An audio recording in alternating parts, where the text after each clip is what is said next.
podemos empezar. Creo que se escucha. Bueno. Hay un pequeño delay entre la transmisión de YouTube y esta, pero está saliendo bien. Bien. Así que bueno, bienvenidos a todos. Estamos acá con Pablo Müller, quien nos va a dar el webinar hoy, y Vanina Beviglia como moderadora. Les agradecemos su participación y bueno, como dije antes, pero hubo problemitas técnicos, pueden dejar las preguntas en el chat o al final va a haber un espacio al final del encuentro para que puedan ser respondidas las consultas y bueno, cualquier cosa estamos acá atentos y le cedo la palabra a Vani y a Pablo. Muchas gracias. Buenísimo. Bueno, muchas gracias Meli, gracias a todos por estar, bienvenidos. Hoy les voy a presentar a Pablo Müller, que va a ser el que nos comparta este webinar sobre Borges y las artes. Él es graduado de la licenciatura en artes por la Universidad Nacional de las Artes, UNA, donde obtuvo el título de licenciado en artes visuales con orientación en dibujo en el año 2013. Es también estudiante de las primeras materias de la carrera de Filosofía y de Artes de la Facultad de Filosofía y Letras de la Universidad de Buenos Aires. También estudiante desde el 2021 de la maestría en Arte Argentino y Latinoamericano en la Universidad Nacional de San Martín. Y tiene estudios previos como título de Maestro Nacional de Dibujo por la Escuela de Bellas Artes Rogelio Irutia en el año 2001. Y trabaja como guía de visitas en la Casa Museo Isaac Fernández Blanco, en Cava, desde el 2020, y como JTP en la Universidad Nacional de las Artes, en la Cátedra de Historia de las Artes Visuales 3, Adriana Laurenzi, desde el año 2004. Asimismo, trabaja en su obra plástica, en las disciplinas de dibujo, pintura, grabado y escultura. Así que bueno, los dejo con Pablo. Vamos a ir escuchando su webinar con todo lo que tiene para explicarnos y si quieren ir haciendo preguntas, vemos si las agrupamos al final de la charla o si podemos establecer un diálogo en caso de que haya algo que aclarar en el momento. Muchas gracias. Bueno, gracias Vanina, gracias Meli. Bueno, básicamente agradecimientos, ¿no? Antes que todo para ustedes. Por el recibimiento excepcional, ¿no? Lo que fue esa primer 20 de marzo, cuando fue el recibimiento a los estudiantes nuevos de Filosofía y Letras. Así que bueno, gracias a todos los que están y todas acudiendo a esta en forma de audiencia, ¿no? Bueno, básicamente el tema que me he propuesto para compartir con ustedes es la relación entre la obra del escritor, ¿no? Jorge Luis Borges y las artes, ¿no? Las artes en general, de esa generalidad, digamos, la excepción de lo que es o puntualmente las artes plásticas, es decir, las artes visuales, y alguna breve mención, muy breve, a la música. Por una cuestión de extensión no podemos desarrollar un trabajo de tal magnitud, ¿no? Con todas las artes, pero sería ideal en algún momento poder abarcar las demás artes, ¿no? El teatro, el cine, la danza y otras, ¿no? Bueno, básicamente el programa, es decir, lo que hemos programado también con Meli, con bastante trabajo, es decir, lo que podemos situar como la estructura de esta charla, son los tópicos, es decir, lo que podemos llamar también el programa, ¿no? De lo que vamos a hablar, o voy a hablar. Espero que ustedes también participen haciendo preguntas y observaciones a todo momento, o en todo momento. Bueno, básicamente entonces los tópicos, el programa, así resumidamente, y lo paso a explicar, consta esto de una introducción general, contarles cómo fue un poco el proceso o la idea de cómo surgió todo esto. Bueno, después lo que es muy en general también la literatura fantástica, ¿no? Luego lo que he llamado el universalismo, ¿no? Luego lo que son también todo muy breve, ¿no? A modo introductorio, lo que son las vanguardias artísticas del siglo XX, también ahí muy breve, y con los puntos concretos, ¿no? Siempre yendo a lo concreto, no como una generalidad. Luego, el tópico 5, ¿no? Lo que es Borges, la relación entre Borges y la cultura rioplatense, es decir, algunos artistas plásticos y escritores de la banda oriental y Buenos Aires, ¿no? Luego de eso, lo que he llamado algunos cruces, interrelaciones y correspondencias. Es decir, ahí ya bien específico, esto posiblemente lo tenga que leer, no es muy largo, textualmente porque es justamente los puntos puntuales, para la redundancia, de cómo se han cruzado las obras, los temas, mejor dicho, de distintos artistas muy diversos. En realidad son los artistas que vamos a trabajar, ¿no? A tratar puntualmente en esos temas puntuales. Es decir, cómo distintos artistas tocan los mismos puntos, ¿no? Entonces son esos puntos en común entre Borges y los demás artistas que ya vamos a ver. Y por último, o anteúltimo, que yo creo que es lo más importante, es decir, el tema un poco capital, podemos decir, de esta conversación, es lo que he llamado Borges y los visionarios, es decir, aquellos llamados visionarios o iniciados, ¿no? En algunas artes, también en la filosofía, un poco también en la literatura, que ya vamos a ver, ¿no? Así que es la relación entre Borges y estos, que son 3 o 4 figuras importantísimas de la cultura occidental, en esta relación, ¿no? Así que, de este modo. Bueno, y por último, eso sí, ya es lo último, una conclusión, que ahí, bueno, un poco está abierto esto también a las observaciones que ustedes pudieran hacer, o podamos hacer entre todos, todas, es decir, porque como decía recién, son temas que estarían siendo planteados, ¿no? Es decir, me gustaría introducir los temas, plantearlos, proponerlos, para continuarlos en un trabajo futuro, o si no, concluir, digamos, con observaciones, ¿no? Porque yo creo que muchas cosas de estas tienen que ver con lo que es en gran parte la identidad nacional, ¿no? O la identidad rioplatense, en lo cultural, ¿no? Es decir, que así que de este modo hay situaciones que hoy en día pueden ser totalmente vigentes, ¿no? Bueno, si quieren les comienzo explicando muy brevemente los contenidos específicos de cada punto, y ya después empezamos con el desarrollo, ¿no? Bueno, la introducción general, básicamente, es de un modo más o menos, como decir, bastante inesperado, cómo llegué a Borges, ¿no? Y fue por el cine, digamos. Y lo inesperado o raro, es decir, que no me esperaba esto, porque, digamos, de alguna manera empecé con el cine, digamos, de ciencia ficción, ¿no? Más bien europeo, ¿no? Bueno, y pasó lo siguiente, entonces, como introducción al tema. Las ilustraciones que hizo el pintor, el ilustrador, digamos, también escultor, Hans Rudolf Giger, que fue quien hizo las ilustraciones, bueno, las maquetas, parte del vestuario, las escenografías también, para lo que fueron la saga de películas de ciencia ficción, ¿no?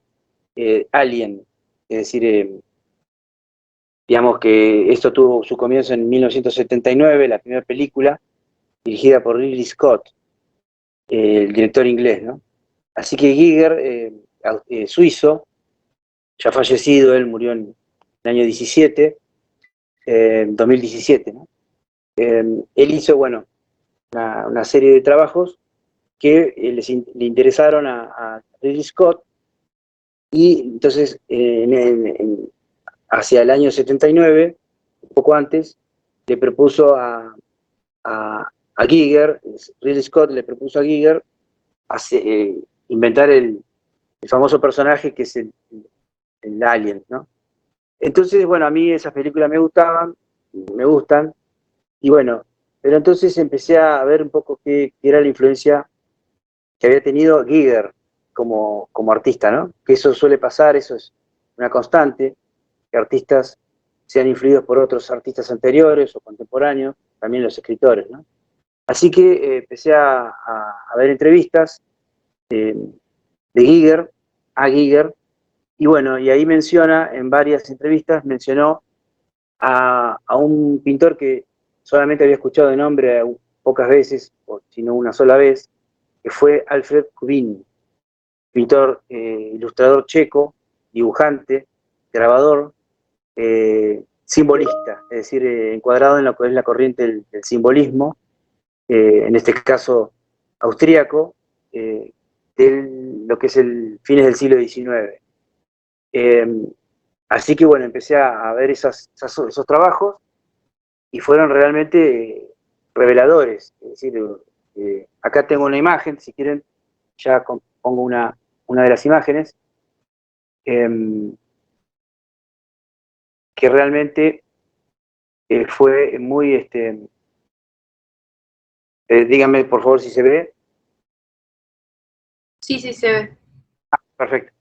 Bueno, acá esta imagen es en realidad es de Giger, ¿no?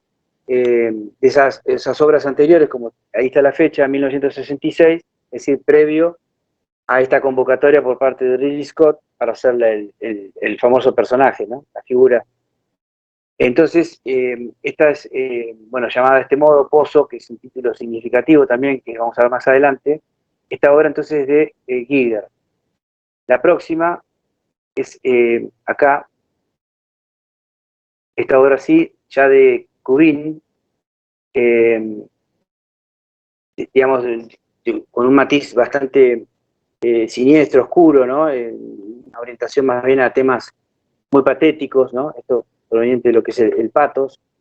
En esta obra también llamada de un modo significativo, ¿no? Epidemia, bueno, donde se ve, bueno, claramente hay una figura esquelética, ¿no? Fúnebre o mortuoria, arrojando una epidemia, bueno, podemos intuir una zona de Europa, ¿no? Posiblemente Austria, en esos años, ahí fíjense el año, 1901, así que está toda esa situación un poco en lo que es la historia de ese proceso previo a las guerras, ¿no? Esa inestabilidad que a veces se vivía en Europa. En lo formal, bueno, me pareció muy significativo. Tenemos otra, esto, por ejemplo, la esfinge masculina. Esto es un detalle, ¿no? La obra tiene otra parte superior, después la pueden buscar si les interesa. También, ¿no? Todos temas oníricos, es decir, fantásticos, ¿no? Por parte de Kubin. En lo fantástico ahí hay otra relación muy importante.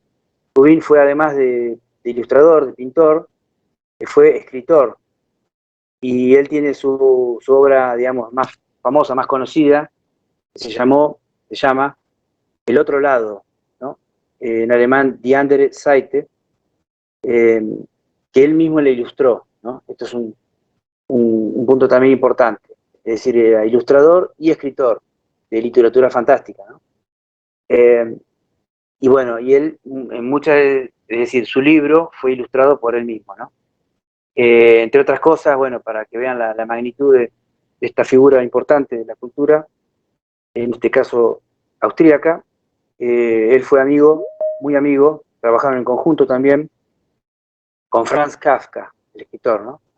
Y compartiendo, bueno, una visión claramente similar en lo que son los temas, la elección de los temas opresivos, muchas veces, digamos, oscuros, temas bastante terribles, ¿no? Como a veces se dice. Entonces, bueno, ahí la conexión está justamente en eso, en cómo estas ilustraciones por parte de Cubin a su propia obra me fue conduciendo justamente a la literatura fantástica. Y no solo esto, sino que Cubin, entre otros escritores, él trabajaba de ilustrador, ¿no? En una editorial, ilustró obras, más de 80 libros, ¿no? Acá como lo tengo en el texto, que después también si quieren profundizar en todo esto, se los podemos mandar por mail. Es un texto de unas 25 páginas, más o menos. Cubin ilustró obras de, por ejemplo, Edgar Allan Poe, August Strindberg, Oscar Wilde, Fyodor Dostoyevsky, Gustav Meyrink, ¿no? Es decir, más de 80 libros ilustrados por Cubin. Así que bueno, ahí directamente empecé a leer, no todos, pero algunos, por ejemplo, Dostoyevsky, El Golem de Meyrink, algunas obras de Edgar Allan Poe. Y bueno, y eso, ahí digamos que podemos decir que entré en lo que es el mundo de la literatura fantástica. Y bueno, y no podía ser de otro modo, y todo esto me condujo a la literatura fantástica de Borges, ¿no? Así que ese es el nexo, digamos, la conexión con la obra de Borges, ¿no? En cuanto también a la conexión de Borges, sabemos, ¿no?, que Borges ha sido ferviente admirador de Kafka, ¿no? Así que hay otro punto en común también, ¿no? En lo que es la obra de Borges, influida notablemente por la obra de Kafka, y esto que acabamos de decir, ¿no? La amistad entre Kafka y Cubin. Lo de las amistades, esto parece, en primer medida parece anecdótico, pero las amistades son muy importantes en lo que es las artes, o por lo menos esta serie de artistas que vamos a tratar, porque las amistades han llevado a los artistas a trabajar muchas veces en conjunto, ¿no? Por afinidades, digamos, trabajando directamente, como fue el caso que ya vamos a ver, ¿no?, de pintores e ilustradores trabajando sobre escritores, o directamente proponiéndose un programa de trabajo y los distintos artistas, escritores y ilustradores, o pintores, trabajando sobre un mismo tema. En esto también entran las otras artes, la música, la danza, la escenografía, el teatro, el cine, pero bueno, no lo podemos tratar por extensión. Pero es muy frecuente esto en el siglo XIX, o fue muy frecuente, ese trabajo en conjunto, ¿no? Lo que Wagner, de alguna manera, Richard Wagner, ¿no?, el compositor, llamó la obra de arte total, donde él proponía de un mismo artista, en este caso él mismo, hacer también todo, ¿no?, el libreto de los diálogos de la ópera, la música de la ópera, por supuesto, la escenografía de la ópera, el vestuario de la ópera. Así que bueno, eso es lo que Wagner llamó de ese modo, obra de arte total, pero que bueno, era muy frecuente, ¿no?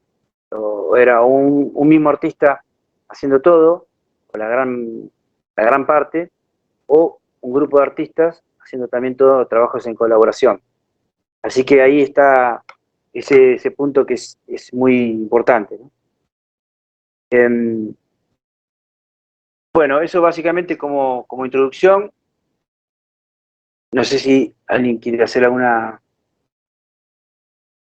observación o, bueno, sigo entonces con lo que es la literatura fantástica, ¿no? Justamente este camino, este mundo que se empezó a abrir. Esto pasó hace poco, ¿no? En el 2019, digamos, empecé con todo esto.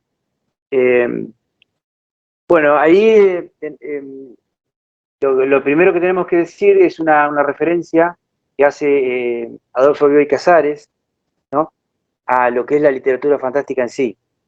Esto lo he tomado del prólogo de la obra, de la famosa obra Antología de la Literatura Fantástica, ¿no?, escrito por Adolfo Bioy Casares, Borges y Silvino Campo, donde ahí claramente Bioy Casares establece que la literatura fantástica no es, por supuesto, una invención del siglo XX, ¿no?, y tampoco del siglo XIX.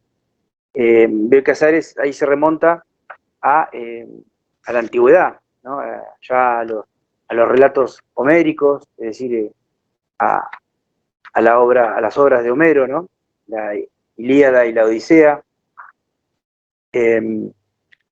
a la Biblia, tanto al Antiguo Testamento como el Nuevo, a textos persas, textos chinos. Bueno, que eso también, si les interesa, después lo podemos ampliar con este texto que podemos enviar, ¿no?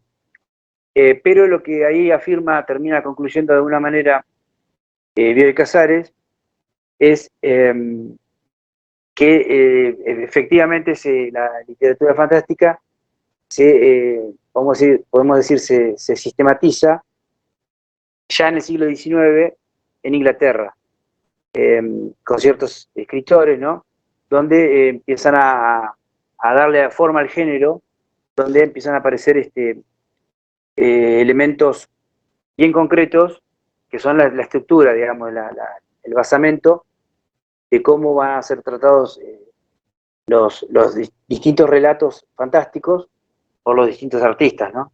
Entonces ahí son famosas, por ejemplo, las apariciones de fantasmas, los viajes en el tiempo, los personajes oníricos, es decir, soñados, las metamorfosis, es decir, la transformación, ¿no?, de un personaje en otro. Ahí volvemos una vez más a hacer la relación con Kafka, ¿no?, su famosa obra La Metamorfosis, los mundos paralelos, bueno, el tema de la inmortalidad, etcétera, ¿no? Así que eso es, digamos,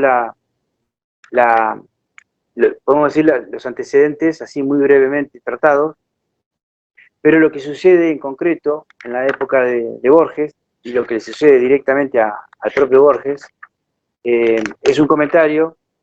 Esto surge de un comentario que hace su biógrafa y amiga, María Esther Vázquez, cuando Borges tiene un pequeño accidente que en realidad parecía pequeño, pero después se transformó en algo, o se podría haber transformado en algo mayor, que fue un golpe que se da, digamos, se lastima, ¿no?, la cabeza en la Navidad de 1938. Y bueno, ahí va María Esther Vázquez directamente, digamos, afirma que ese hecho, ese golpe y la convalecencia posterior, ¿no?, que fueron más o menos unos 8 días, lo llevó a Borges, que ya estaba, digamos, con todas estas ideas de los temas fantásticos, por supuesto, pero ese hecho lo decidió, ¿no?, directamente a abordar el mundo de la literatura fantástica de un modo completamente novedoso en lo siguiente. Esto también lo afirma Bioy Casares en ese prólogo, también lo ha afirmado posteriormente Ricardo Piglia en algunas, el escritor, ¿no?, Ricardo Piglia en algunas programas, digamos, filmados, ¿no?, es decir, entrevistas, que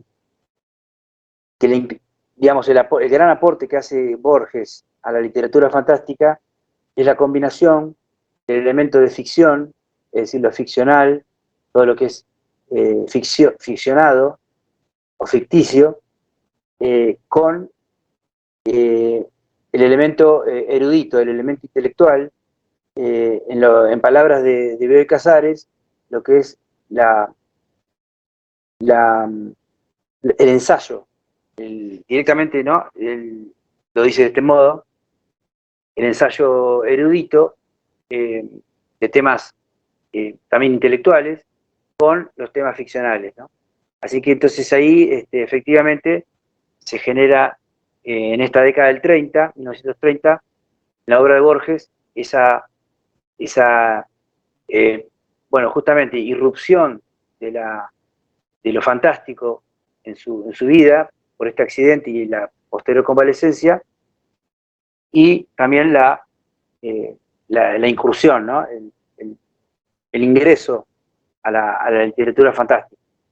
Y es algo que, si ustedes se fijan, lo podemos ver, tenemos tiempo, lo que es esto mismo, este hecho que es anecdótico, pero que por supuesto sucedió, Borges lo retoma, ¿no? Borges retoma ese lamentable hecho, ese lamentable accidente, en el cuento El Sur, que es el último cuento de su célebre libro Ficciones, ¿no? Del año 1944. El libro, que ya vamos a ver en su momento, digamos, reúne una serie de escritos que vienen de unos 10 años, de los 10 años previos, ¿no? De principios de la década del 30, finalmente se publican en 1944. El cuento, ¿no? El Sur, ahí Borges directamente cita a un personaje, ¿no? Que es Juan Dalman, como su alter ego, y narra justamente ese episodio, puesto en boca de Dalman, ese hecho de la ventana directamente, ¿no?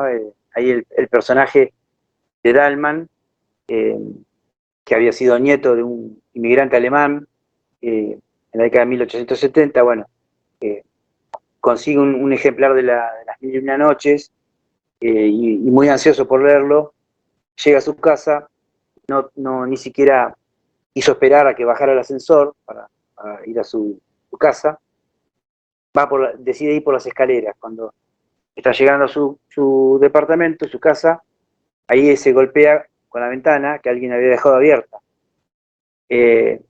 Entonces narra todo lo que fue pasando, el mismo tiempo de convalescencia, esos 8 días, y dice unas cosas muy interesantes, que después, si es oportuno, podemos leer,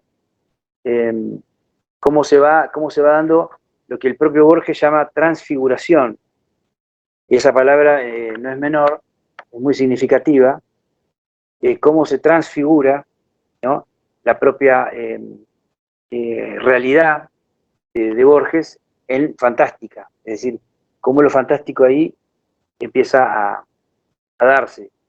Empieza a dar una serie de conjeturas también fantásticas, que bueno, esto después, si es oportuno, leemos el pasaje. Pero lo concreto es cómo a ese hecho, esa irrupción hacia lo fantástico, Borges le añade toda esa erudición que conocemos, ¿no? Esos temas eruditos, universales, enciclopedistas, de ese modo. Entonces ahí se produce este gran aporte de Borges a la literatura fantástica, que, como decíamos recién, o decía, ya existía, ¿no? Desde antiguo.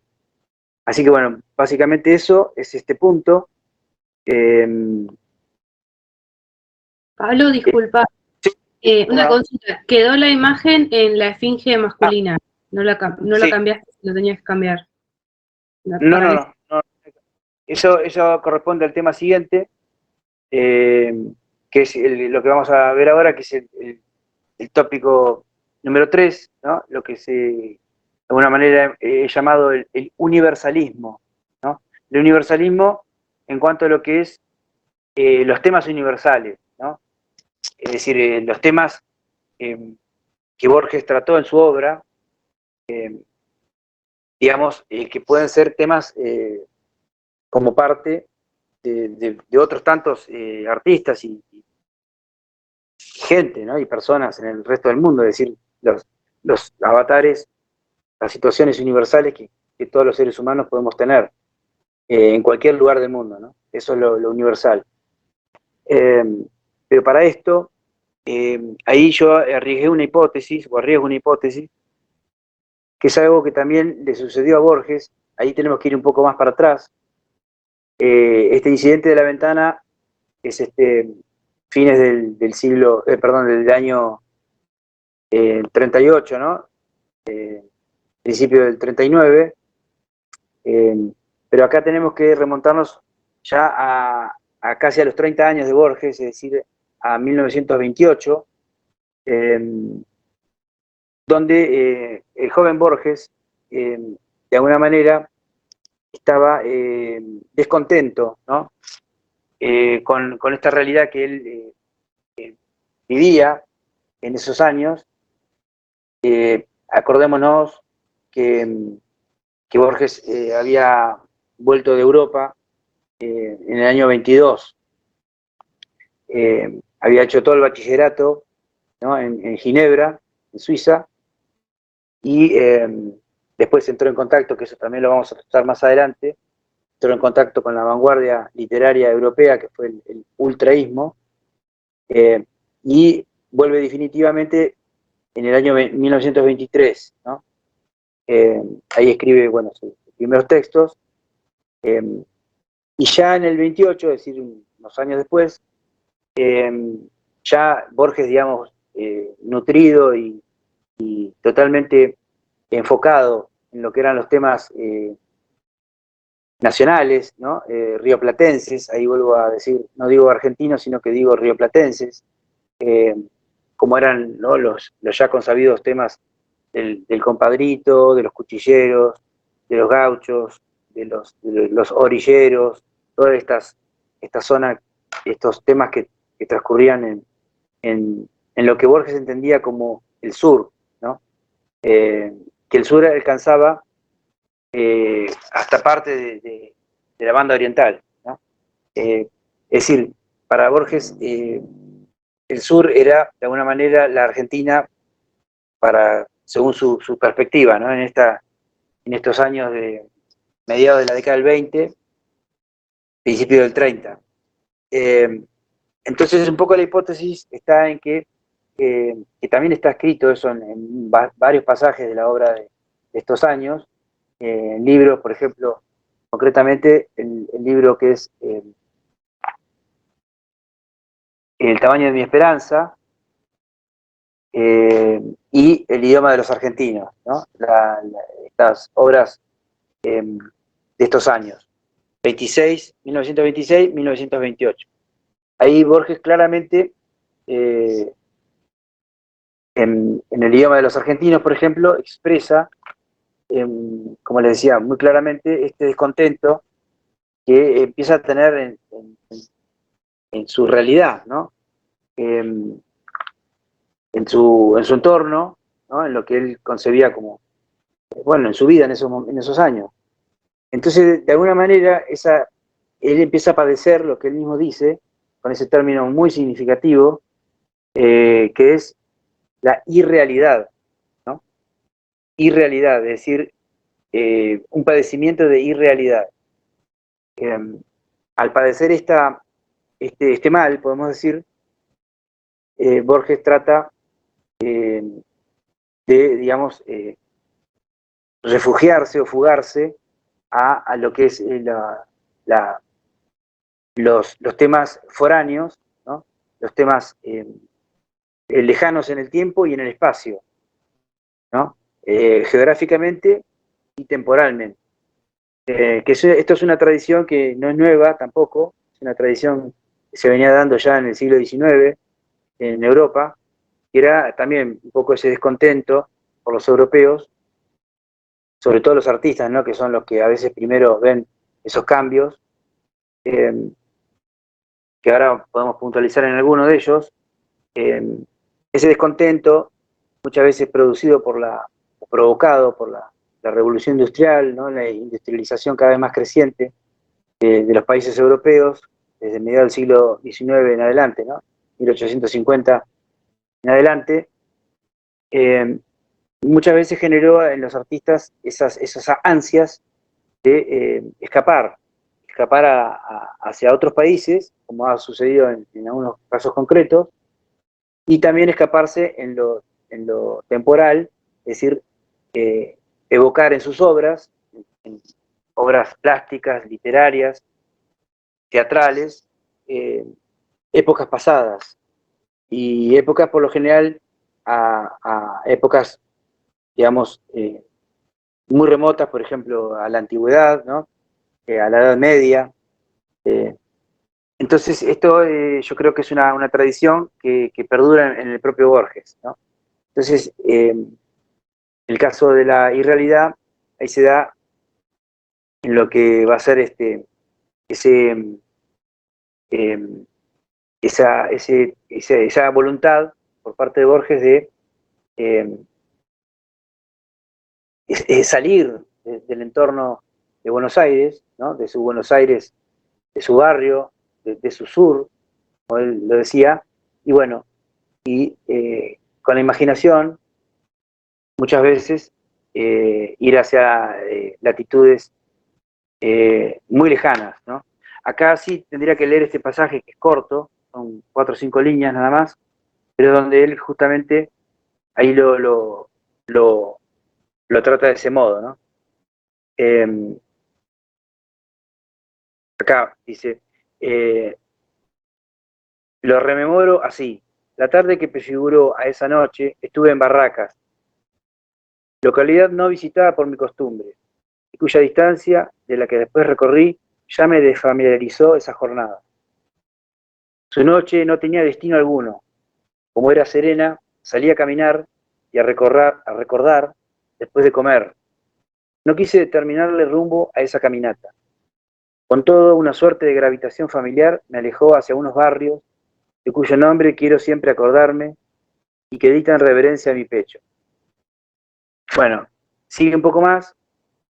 En lo concreto, digamos, estuvo, digamos, errando, ¿no?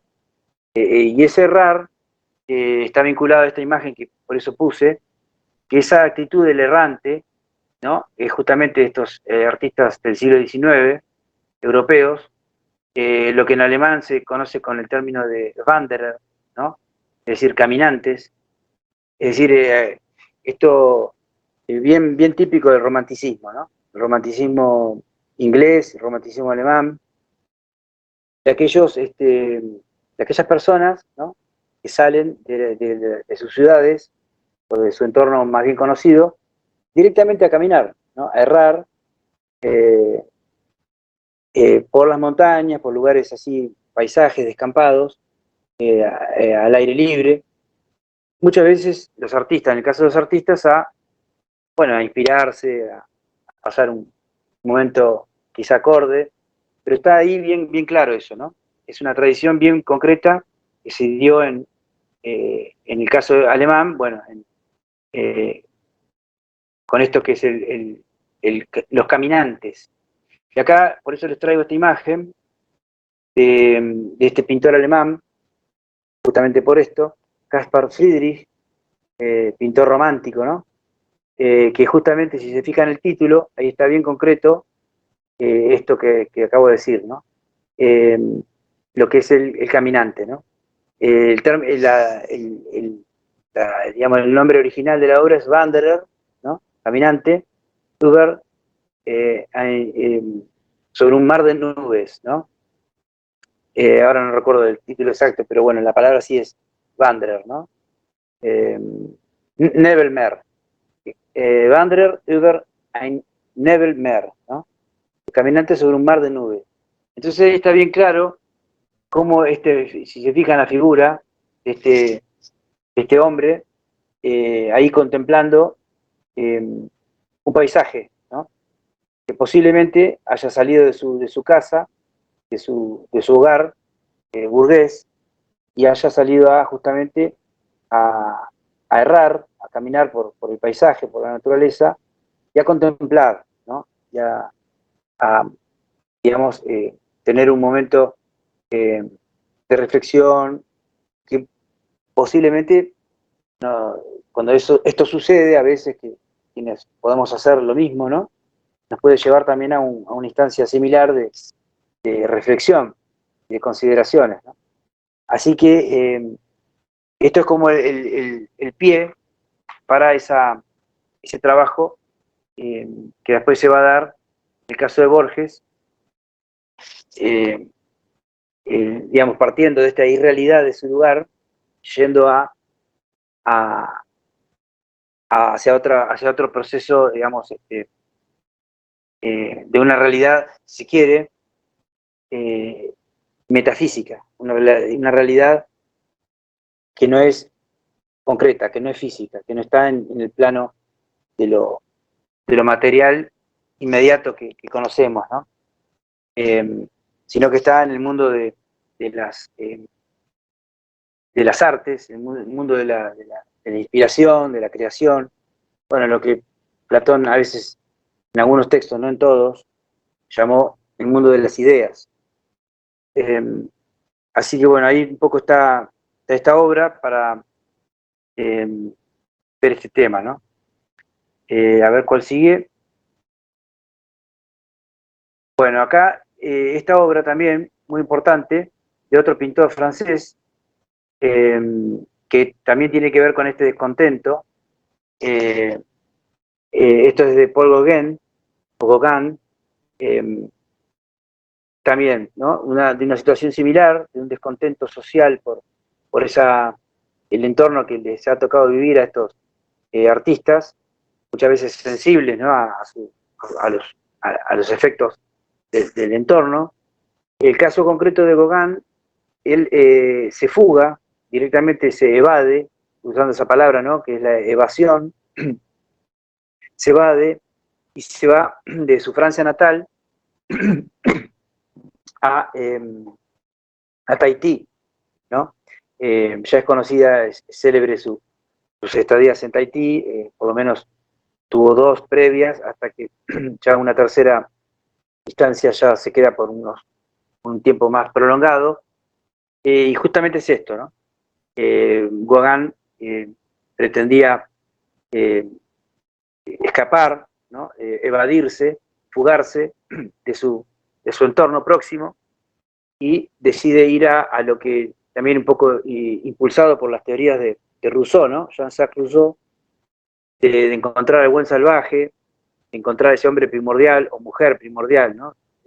Cuando digo hombre me refiero al ser humano, ¿no? Al hombre y al ser humano primordial, no corrupto por la sociedad. Ahí Gauguin encuentra este lugar idílico, que tampoco tan idílico porque realmente existió, ¿no? Que ahí es hacia donde se dirigió, que fue Tahití. Así que bueno, ahí esa escena, y si se fijan en la escena, concretamente, son mujeres tahitianas, ¿no? En esto que se llama el mercado, también en el idioma tahitiano, pero si se fijan, las figuras están claramente evocando las figuras egipcias antiguas, ¿no? Entonces acá tenemos una doble fuga, una doble evasión. Una evasión concreta a Tahití en lo geográfico, y una evasión doblemente en lo que es el tema, la evocación de la cultura antigua de Egipto. Así que ahí también la doble... Buenísimo, Pablo. Mira, te pregunto, ya que estamos así, para poder volver un poquito a Borges por el tema de que no nos queda tanto tiempo, ¿viste? Vos estabas hablando hace un ratito acerca de estas ansias de vocación o de refugio de Borges en lo foráneo, acá dabas el ejemplo de Gauguin. Si nos podrías contar, a ver qué encontraste vos en los cuentos de Borges o en sus obras sobre sus evocaciones, o sea, sus evocaciones concretas a artistas, si nacionales o foráneos. A ver, por ahí volver a Borges, que es lo que nos interesa, capaz estaría bueno. Sí. Bueno, ahí concretamente, ese tema, bueno, yo lo tenía pensado como para el último punto, que es lo que he llamado Borges y los visionarios, pero que no hay problema, podemos ir rápidamente ahí, a ese punto. Justo, Pablo, también te iba a decir en línea con lo que dice Vani, por un Sí. tema de tiempo y Sí. también de los que estábamos acá participando, que mejor nos salteemos al final si podías. Bueno, cómo no. Les comento a todos que va a quedar el documento, como decía Pablo, va a quedar en nuestro drive del FEI, el Frente de Estudiantes Independientes, que organizamos esta charla, de webinar y otros más que hacemos. Así que nada, paso la info, que después va a estar el link para que todos lo puedan ver en detalle y puedan leer. Muchas gracias, Vani, y muchas gracias, Pablo. Los dejo seguir hablando. Bueno, cómo no. Bueno, entonces yendo al punto concreto, ¿no? De lo que son lo que llamamos los visionarios, haciendo digamos, respondiendo la primera pregunta, que es cuál es la relación de Borges con un visionario. Bueno, ese visionario es Jules Solar, ¿no? Que fue el pintor argentino, un poco mayor que Borges. Jules Solar nació en 1887 y murió en 1963, ¿no? Borges había nacido en 1989 o 99. 99, perdón. No, 1898. 2 años antes de 1900 nació Borges, ¿no? Así que bueno, Jules Solar fue, digamos, casi 15 años mayor que Borges, y fue el pintor que, como decía al principio en las primeras palabras introductorias, también amigo, ¿no? Amigo de Borges, muy amigo, y también con el cual trabajaron juntos, ¿no? Hicieron trabajos en conjunto, y bueno, Jules Solar directamente ilustró muchas obras, por lo menos 3 de Borges, ¿no? Casualmente esos libros que habíamos referido hace un ratito, El idioma de los argentinos, del año 26, y El tamaño de mi esperanza, también, de 1928.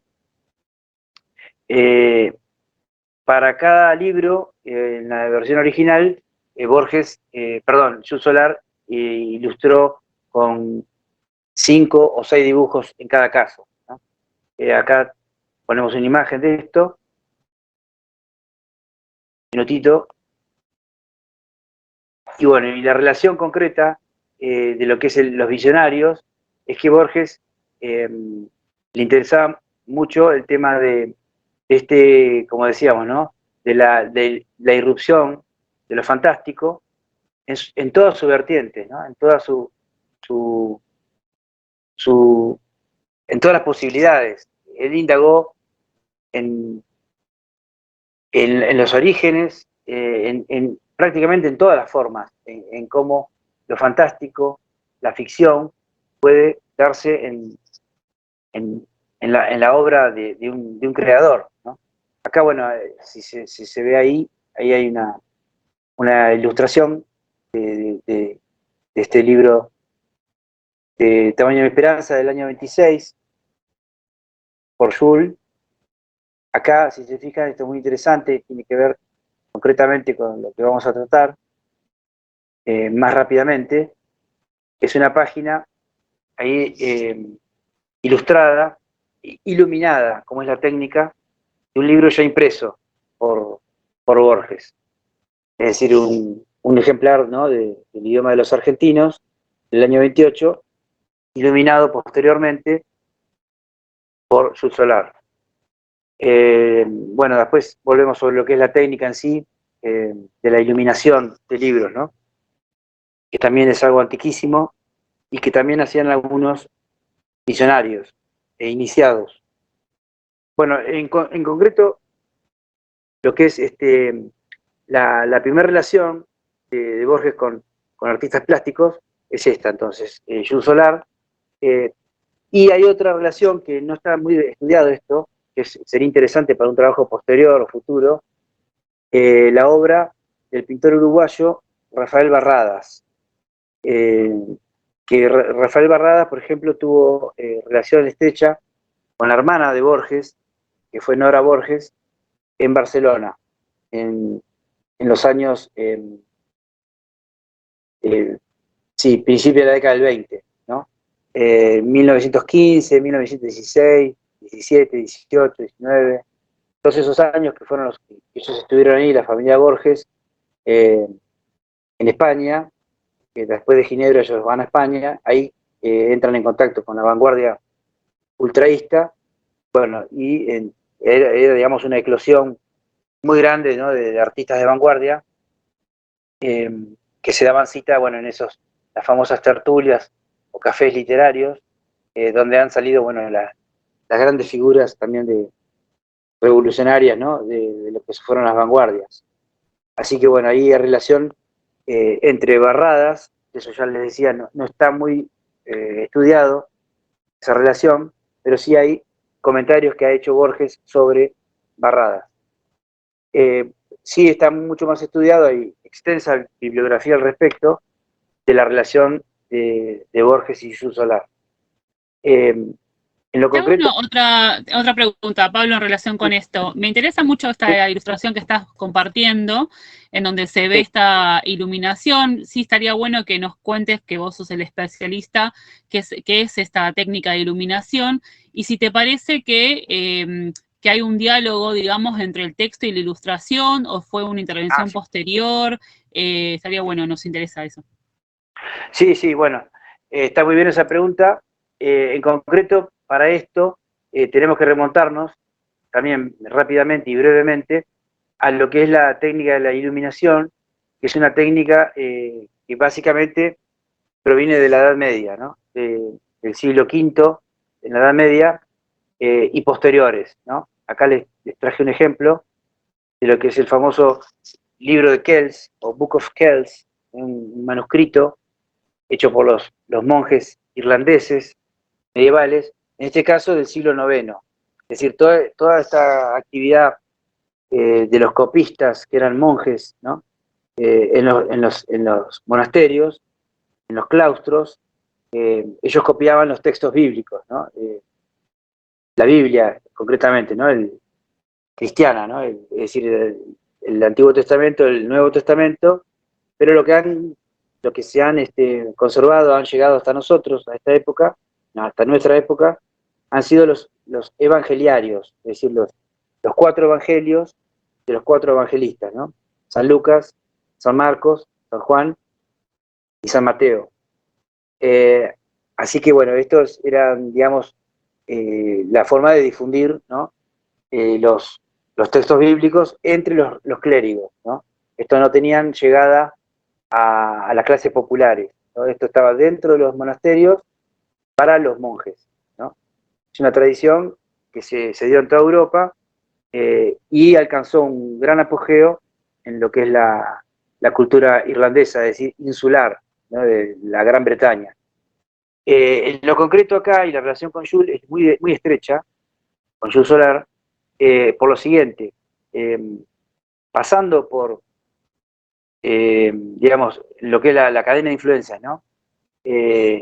Tenemos que mencionar también a otro pintor, también mencionado por Borges, importantísimo, que fue William Blake, ¿no?, del siglo XVIII, pintor del siglo XVIII, que William Blake, digamos, muchas de sus obras, era también escritor, también pintor, grabador, visionario, también por eso lo tocamos en este punto.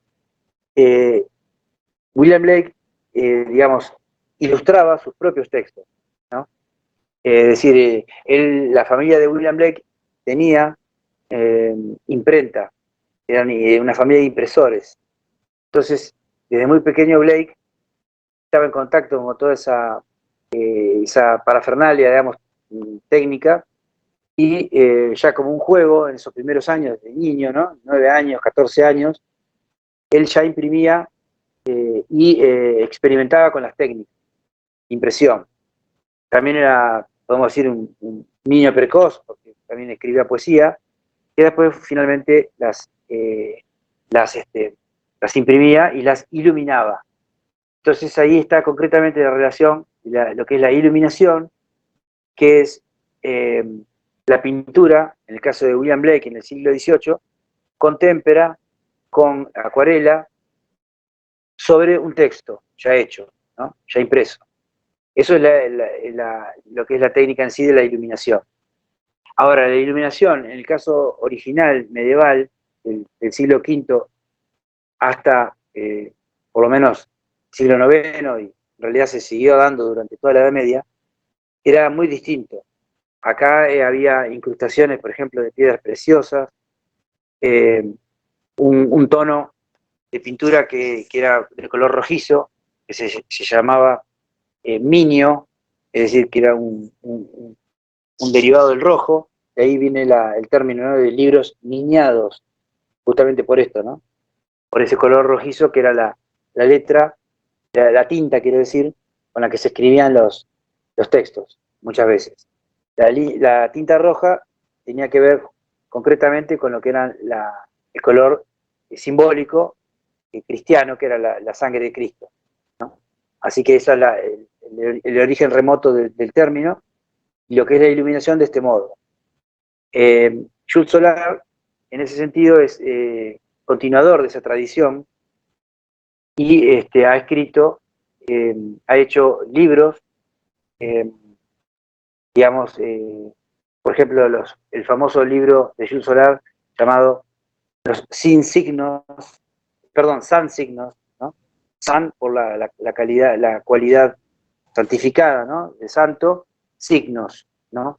Ahí con un juego de palabras, los San Signos, muchas veces donde los caracteres, es decir, tipográficos, a la vez terminaban o comenzaban siendo una imagen plástica, ¿no?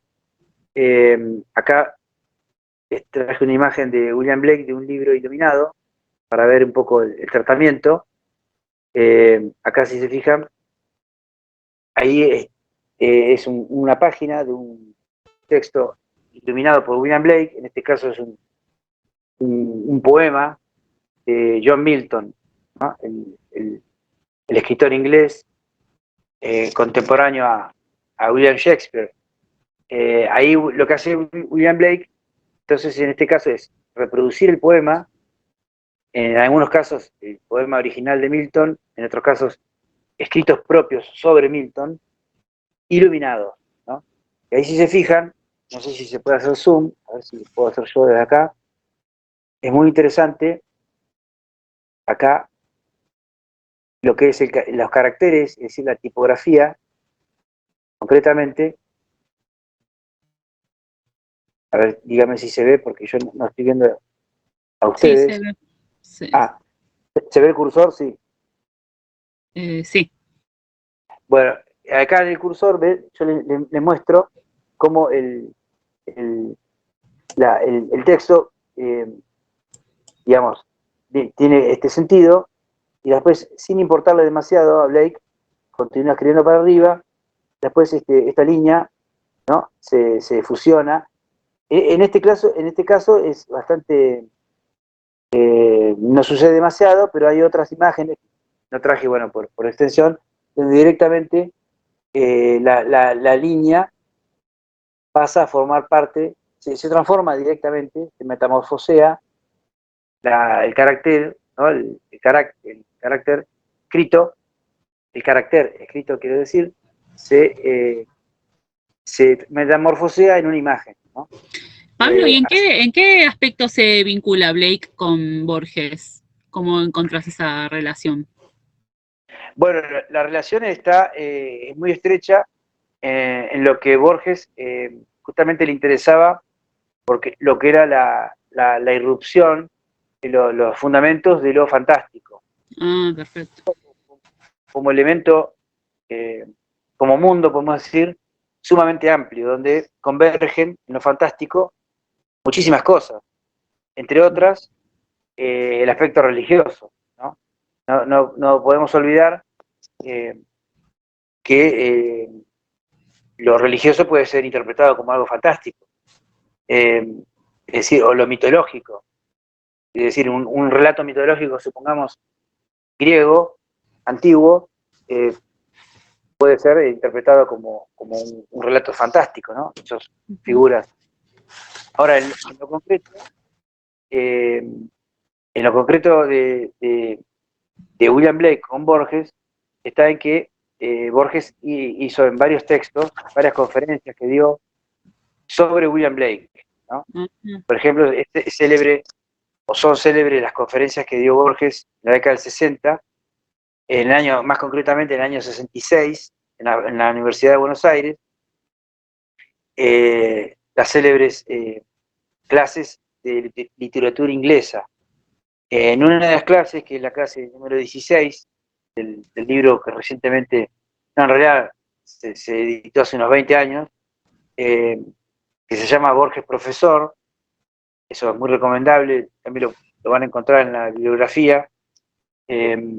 Ahí en la clase 16 es la que trata sobre William Blake, ¿no? Y como decíamos al principio, de este tema, el visionario, Blake era escritor y ilustrador, ¿no? Entonces Borges más bien hace una exaltación, una vindicación, usando ese término de Borges, de William Blake, escritor, pero también destaca la faceta de artista plástico. Y después lo otro que sí o sí tenemos que referir también brevemente es la que también lo exalta Borges, es la figura de Swedenborg, que fue un místico, un visionario anterior a Blake, ¿no? Del siglo XVIII. Acá le digo exactamente la fecha. Pablo, te interrumpo un segundo porque están comentando en YouTube. Sí. Un par de comentarios voy a leer. Andrés Fernández dice, muy interesante y bien explicado. Javier González, muy claro y conciso. Nelly, también muchos lindos mensajes deja. Excelente memoria bibliográfica de fechas, años, etcétera, Pablo. Silvina Zampayo, excelente exposición. Tuve la oportunidad de ver estos libros en el Trinity College de Irlanda. Tienen una rica paleta de colores y motivos ornamentales. Qué bien, sí. Excelente.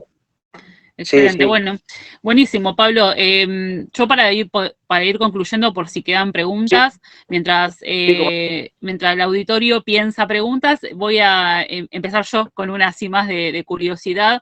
Sé que tenés una lectura bastante profunda de Borges y de sus obras, y obviamente siempre con tu trayectoria vinculado con las artes. Entonces me surgía esta pregunta, ¿cuál te parece? Un poco ya medio que lo dijiste en tu exposición, ¿no? Pero ¿cuál te parece que es la obra de Borges? Si tuviera que yo decir, bueno, ¿cuál voy a buscar en la que yo puedo ver más un vínculo de él con las artes, en su obra de ficción o sus ensayos? O bueno, ¿qué te parece a vos? ¿Cuál es la que fuera más representativa? Si alguno de los que estamos acá dijimos, bueno, quiero empezar a leer Borges y ver yo hacer mi camino, ¿no? Un poco el que hiciste vos, empezar de a pasitos. ¿Por qué obra nos recomendás empezar? Sí, bueno, esa obra sin lugar a dudas es ficciones. Ficciones y el cuento preciso, digamos, es el célebre Tlön Upar Orbis Tertius. Ahí directamente. Excelente. Sí, eso es el cuento, yo les digo, bueno, está la segunda parte, ¿no? Perdón, es el primero. El primero de ficciones. Ahí aparece directamente el personaje, es decir, aparece un personaje que evoca directamente la figura de Jules Solar, ¿no? Así que ahí, sí. Excelente. Sí, después, bueno, por ejemplo, para, digamos, tratar a otro escritor muy querido por Borges, para variar un poco, ¿no? Hacer una conexión con otro escritor argentino que fue Leopoldo Marechal, bueno, ahí sí, ahí concretamente, muy in extenso, como se dice, en la obra famosa de Leopoldo Marechal, ¿no? Que fue Adán Buenos Aires, o que es Adán Buenos Aires, Sí. ahí el personaje, uno de los personajes centrales, que es el astrólogo, está inspirado en la figura de Jesús Solar. Así que eso. Está bueno Menciona para hacer a un Marechal. recorrido. Sí, excelente. Sí, sí, sí. Meli, ¿vos querías Sí. comentar algo? Dale. Hay una duda en el chat, piden más un consejo, me parece, Romina Belén, que estudia comunicación, que quiere empezar a escribir poesía. Ya tiene algunas cosas escritas, pero se quiere perfeccionar. ¿Le darían algún consejo? Este también va para Vani, que es licenciada en letras, así que le respondemos a Romy. Yo le puedo dar un paso y ahora Pablo le va a completar, porque el paso que le voy a dar es, ya que estamos acá, a veces empezar por las artes es muy buen disparador, ¿no? Las artes plásticas, digo. Una vez es observando, viendo tonalidades, sensaciones, conjunciones, se generan como en un simple mirar una red de imágenes que son muy inspiradoras. No sé, Pablo seguro lo va a poder completar, pero me parece que si le interesa el arte visual también es un buen punto de partida. No sé, Pablo, vos qué comentás. Sí, totalmente. Sí, sí, en concreto, ahí, bueno, dos cosas. Primero, sin lugar a dudas, leer lo que es la obra poética de Borges, ¿no? También, claro. Que no necesariamente hay que leerla toda, por supuesto, pero empezar con las primeras, que yo creo, en lo personal, me parece que es de lo mejor que se ha escrito en poesía universal, ¿no? No la obra de narrativa, es decir, en prosa, sino la obra en verso, ¿no? La obra Es decir, poética, claro, sí. Sí. y bueno, y el otro punto, en relación a lo que decía Vanina, muy acertadamente, es, por ejemplo, ver si se puede conseguir un libro o comprarlo en alguna biblioteca, por ejemplo, la Biblioteca del Museo Nacional de Bellas Artes, eh, eh, la obra poética justamente de William Blake, donde él, como decíamos recién, escribe el texto y en la página, en el folio, digamos, anexo, hace la ilustración a buenísimo, ese texto. excelente. Perfecto. Así que justo pedí esas dos cosas que después agregó, libros y obras que pueda leer para inspirarse, y dónde puede estudiar poesía y escritura. Bueno, también ahora mandó otro nuevo mensaje. Me gusta mucho el arte, todo lo artístico siempre me gustó, desde muy chica. Nunca me animé a dedicarme a esto, pero es realmente una de mis pasiones, así que muchas gracias. Qué bueno, Romy. Qué lindo, Romy. Sí. Seguro que tenés, bueno, en la Universidad Nacional de las Artes seguramente algún espacio puedas encontrar, y si no querés algo tan profesional, hay muchos talleres de escritura de poesía, pero también a veces sin tanta regulación hay que leer para escribir. Es el primer paso, así que me parece que la recomendación de Pablo, empezar por Borges, es un montón, es hermoso. Te llena de imágenes que por ahí al principio cuestan un poco, pero después te van inspirando un montón, y se hacen esos enlaces, ¿no? Que uno que a veces pasa, como explicaba Pablo, que se van dando entre las artes, y pasa también en la relación con la escritura, ¿no? Cuando uno ve o lee y, bueno, algún disparador te inspira a generar versos propios. Así que buenísimo. Adelante, Romy. sí. Y yo quisiera hacer un breve comentario en base a lo que dice Romy, porque me siento un poquito identificada, que a mí me pasaba con el dibujo, que a veces uno sentía como la presión de, ay no, pero yo no sé dibujar, eso se aprende, se nace con el talento, pero no, la realidad es que todos aprendemos y que hay distintas variaciones de dibujo. Cuando revisás ilustradores, bueno, de la carrera de edición, que también tenemos contacto con diseñadores gráficos e ilustradores, notamos eso. Así que también incentivarte desde el lado de que vos podés todo si te perfeccionás y investigás y bueno, y lees, porque hay que leer. Así que muchas gracias y bueno, creo que ya estamos medio sobre la hora. Agradecemos un montón a Pablo a Vani, la verdad espectacular todo. Y bueno, y desde el FEI los esperamos para próximos encuentros. Y una cosa muy Bien. importante, Sí, agrego unas cositas. Primero, Pablo hizo un desarrollo ahora recontra sintético de todo lo que tiene para decir sobre el tema, así que, bueno, en principio ustedes pueden obtener un certificado por haber participado de este webinar, ahora Meli les va a decir cómo obtenerlo, y calculo que mediante el mismo medio podrían solicitar el trabajo que Pablo desarrolló, que es mucho más exhaustivo y mucho más profundo, pero que, bueno, por tiempo acá no lo podíamos exponer por completo, pero entiendo que a los que les interesa les va a enriquecer un montón su camino. Así que ahora Meli les va a comentar cómo podemos difundir esas dos cosas, los certificados y el trabajo de Pablo. Sí, exacto. Los certificados, bueno, los pueden, va a estar certificado por nuestra Secretaría de Política Académica del CEFIL, y para poder llegarles el mismo, deben enviar un mail a filosofía-y-letras-fei@gmail.com con su nombre completo y en el asunto colocar Borges y las Artes. Yo ahora igual lo dejo en el chat para que puedan copiar bien en el mail, pero sería eso. ¿Lo dejás por YouTube y por acá, por el Teams? Sí, por los dos lados. Perfecto, excelente.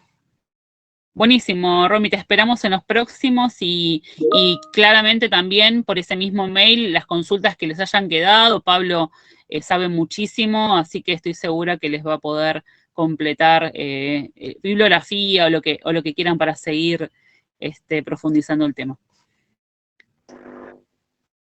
Muchas gracias, Pablo, por tu charla, nos encantó y nos pudiste resolver esas inquietudes que íbamos teniendo en el camino de tu exposición, así que te agradezco muchísimo.